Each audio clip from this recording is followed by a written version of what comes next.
In November of 2023, the Swell Pod took a 10-day journey across 5 states, traveling 3,580 miles with one challenge in mind. And that challenge was to interview 100 pleasantly rebellious humans to uncover deep truths about what it takes to create something that has never existed before, challenge the status quo, maybe even change the world. This is the Kiln Road Trip, created and produced by the Swell Pod. In partnership with Kiln, Moterra Camper Vans, and sponsored by Taurus. I'm Spencer McKeown.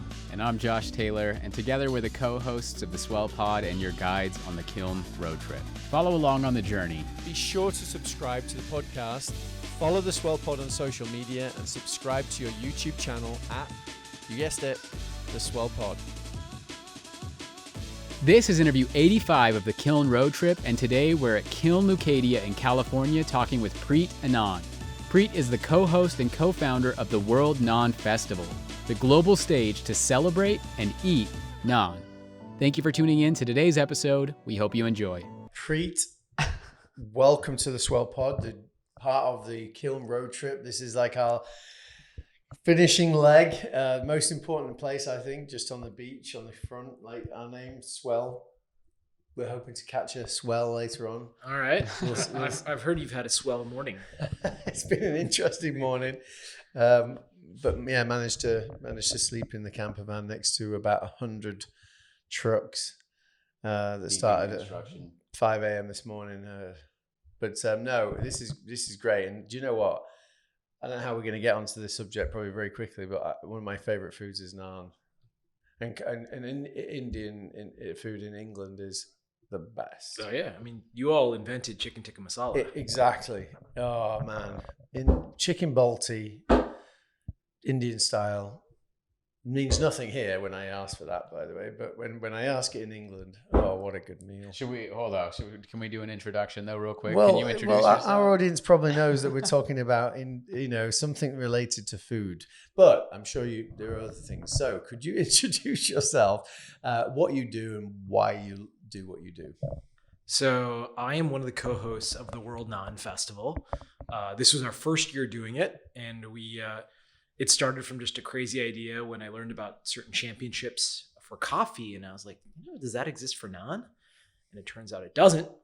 And I was like, I love naan. I'm very sure other people love naan, including you, Spencer. And so we decided to host it this year. It went really well. We had 600 plus people. We were expecting 200.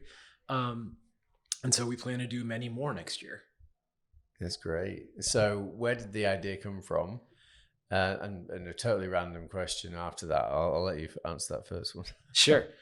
So let me first just say, the World Naan Festival is like, we might call it a non-profit. It's not my day job. It's not been core to my professional interests. I lead safety technology. I used to lead safety technology at Lyft. I co-own a company called Snug, and I'm the head of trust at a company called Class Dojo. But this came from I've just been obsessed with naan since being a little kid. As a 6-year-old, you'd go to Indian community functions, and you'd be at the function, and Indian uncles and aunties are coming up, grabbing your cheeks and just saying, "Look, you're so cute."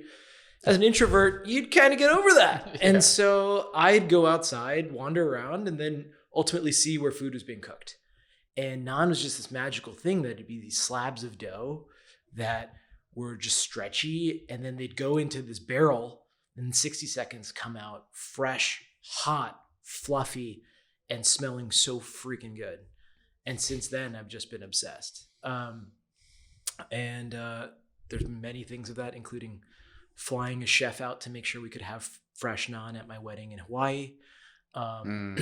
During a sabbatical between projects, I built tandoori ovens in my backyard and shipped them to Amazon. And then earlier this year, I learned about this coffee championship, and I was curious, does the same thing exist for naan? And the answer was no. And I was like, is there any naan festivals? And at least in the US, and I think also in England, the answer was no. And I try to live by the Gandhi phrase, be the change you want to see in the world. Mm-hmm. And so for me, the change I wanted to see in the world on this day was, let's host the freaking World Naan Festival. That's cool. I want to, so 2 questions, and Josh has probably got a series, but you're making me feel very hungry right now. Yeah. And so, what's your favorite naan? My favorite is, of course, garlic. A great garlic naan is incredible, but my favorite stuffed naan is what's called a keema naan. As long as a keema naan is usually ground lamb. I don't know if I've had that. I like I think my favorite is the coconut, and I don't know the proper name for that. So we had some coconut naans at the World Naan Festival, and the person who won second place in the championship did a coconut vanilla naan, and it was pretty good. Very nice. So who came? I mean, what was the demographics of that group? I mean, obviously everyone loved naans. Yeah. So we had so first of all, one thing to just clarify is naan is not exclusively an Indian thing. Naan is actually a food of many countries. It came to India via Afghanistan about 300 plus years ago with the Mughals. Actually, that's 500 plus years ago. And so you can find naan in Afghanistan, in Pakistan, in India, in Uzbekistan, Kyrgyzstan, very much a Central and South Asian food. That being said, for the World Naan Festival, I would say 70% of people were not South Asian or Central Asian. It was people from all over. And I think naan is a food like pizza, where it stands on its own and everyone's got an opinion and everyone's got a favorite flavor. That's exciting. I don't know. I'm just going to keep asking questions, but go for it. No, I think it's interesting that, you're like, oh, this festival doesn't exist. I want to do this.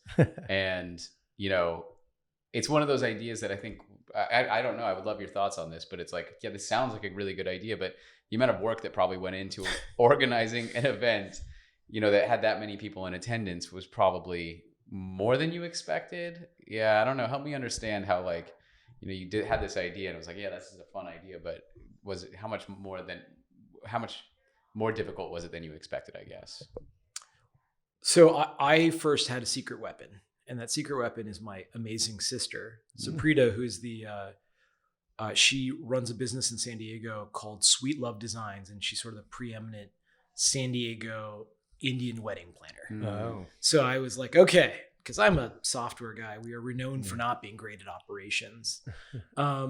Whereas she's great at the logistics and the details. And so that certainly helped. Nonetheless, we were surprised. And the big thing we were surprised was how much demand there would be the week of. We started the week before the event, or the week of the event, we started with about 120 tickets sold. By the day of the event, we had 450 tickets sold, with 150 of those tickets being the day before.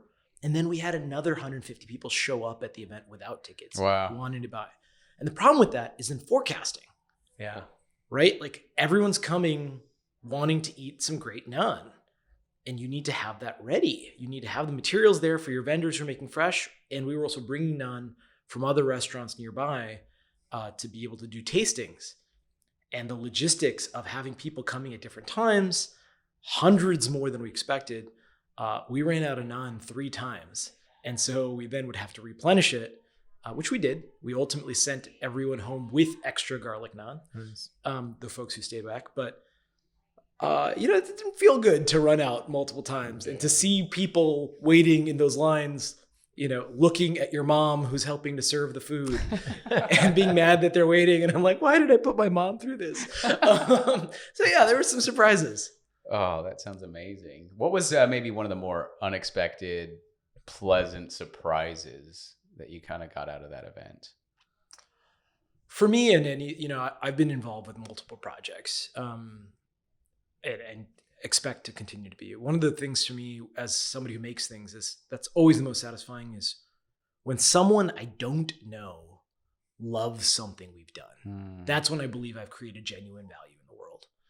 And so seeing that for like hundreds of people, just like, there was this kid who came and he's like, naan is my favorite food. And like watching his parents figure out whether to enter or not. And he was so excited, he almost broke down. So we ended up actually just bringing naan out to them, just so that way his parents could walk away onto their planned activity, but without him leaving empty stomached. That's just amazing for me. But I'd say one thing that was just very surprising is like like you were asking earlier, just how many people this appealed to, and just how quickly we had demand and interest. I was blown away. The day of, we were overwhelmed in both good ways and bad. Where do you go from here then? So how big is this going to get? What's your vision?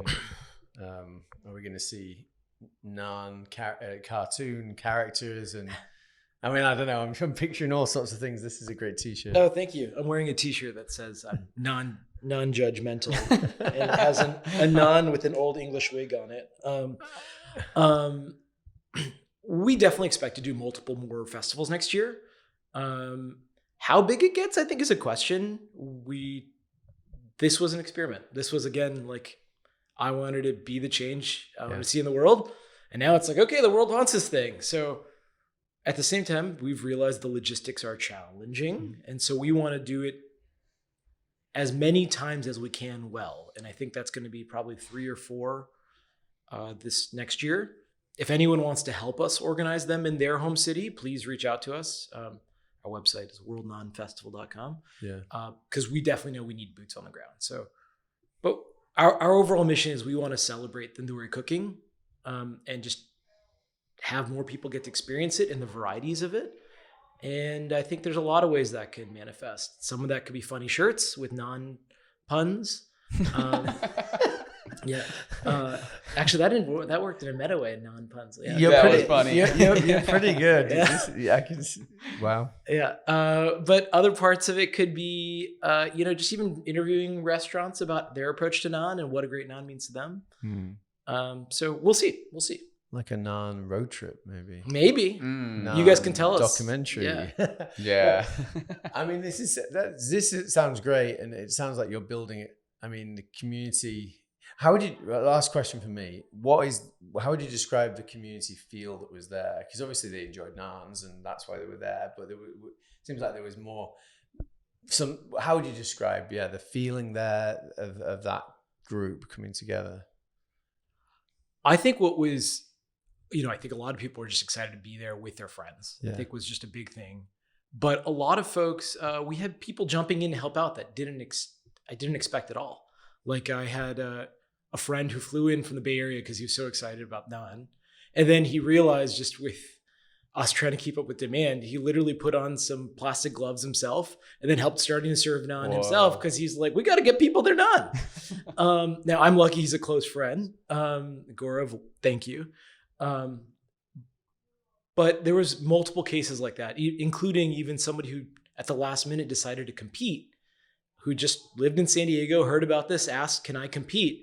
And he ended up getting second place. Wow. And why did he want to do this? Because he was just excited about naan. He's the one with the coconut vanilla. So I think it was just a real joyous excitement about naan.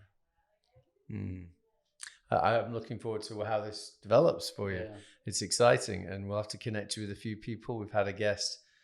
There's a lot of guests that have done a lot of things with community or food, and so we're trying to create something like a little community of these 100 guests. And maybe we can then connect, because there's one particular person, Paul Shin, and others that I think you're going to want to speak to, and have done some incredible things with like sizable communities and things. So last question. Oh, sorry. No, this has been a pleasure. We appreciate your flexibility as well this morning. The last question that we like to ask everybody that comes on our podcast is, what does it take to create something that has never existed before? Give me a moment. That's an amazing question. Yeah. Before we get into the rest of the episode, we want to thank the partners and sponsors who made the Kiln Road Trip possible. The Kiln Road Trip is brought to you by Kiln.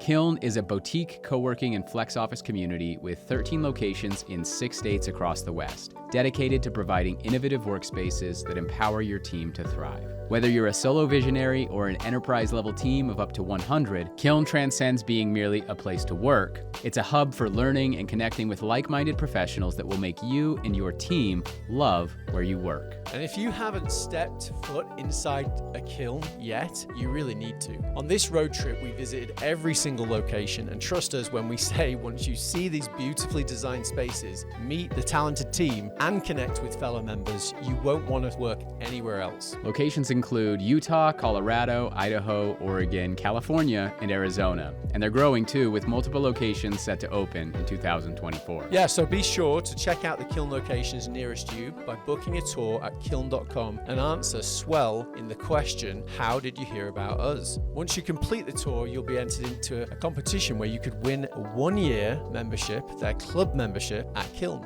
Yep, you heard that. That's kiln.com, book a tour, and be sure to mention Swell in the question, how did you hear about us? The Kiln Road Trip is also brought to you by Moterra Campervans, a luxury campervan rental company for iconic road trips. Their top-of-the-line vans are available at 7 locations located near America's best outdoor adventure destinations. They have consistently earned the highest customer ratings in the industry, making Moterra Campervans your gateway to adventure without sacrificing on comfort or service. That's true, and initially we wanted to take this journey in a 1960s VW bus, but thankfully we found Moterra instead.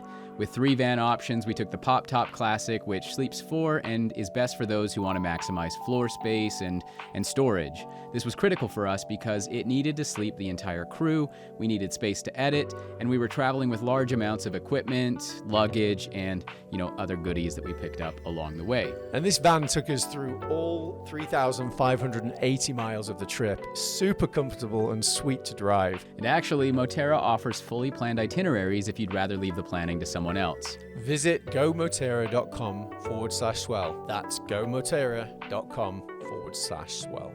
This episode is also brought to you by Taurus. Taurus is leading the charge in home energy storage. Taurus makes it easy to achieve energy independence and a greener tomorrow. The Taurus station provides everything you need to generate clean power, efficiently store electricity, and easily manage your energy use. And installing a Taurus station offers plenty of benefits, including save money on your electricity bill, also ensure energy security with backup power during outages, reduce carbon emissions with renewables. You can also automate EV charging and HVAC systems with 100% renewables, and enjoy unrivaled system monitoring and support. If you like the sound of those benefits, get a quote to build your Taurus station in less than 30 seconds. Super easy at taurus.co. That's TORUS.co. Now, let's get back to the episode. I think above all, it takes just extreme energy about what you're hoping to create and excitement about that. Because with that excitement, you then find other people, I'm a dork, so I like Lord of the Rings. And right, you get a fellowship along the way. There's people who you don't expect to be allies. For example, for us, one of the key things of momentum was in Oceanside, close to here, there's a restaurant called Curry and More. The chef behind it beat Bobby Flay. No way. And he, early on, he's like, this is exciting. He's like, and we're like, do you want to compete? And he had just had a new baby with his wife. And he's like, I'm not sure I can compete, but I'll love to be involved in any other way. And we're like, will you be a judge? And he's like, yes. And so then we had a judge now involved who's a celebrity, and we can leave off of that. And then we posted in Reddit San Diego, and we had people buy tickets out of that. And we just keep building momentum, but that momentum builds on that original energy and then a plan that you just keep building momentum off of as well. So those would be that'd be the thing I would say, is like that initial energy that other people can really latch onto, that spark. To me, that's the key one. And then there's obviously an amazing team and an executable plan. Thanks for tuning in to today's episode of the Kiln Road Trip. Be sure to follow along on the rest of the journey, and you can do that in 2 ways. 1, subscribe to the podcast, whether you're listening on Apple, Spotify, or maybe even watching on YouTube, and follow along on all of our social media platforms, whether you're on LinkedIn, Instagram, Facebook, Twitter, or TikTok, at the Swell Pod. Thanks again, and we'll see you in the next episode.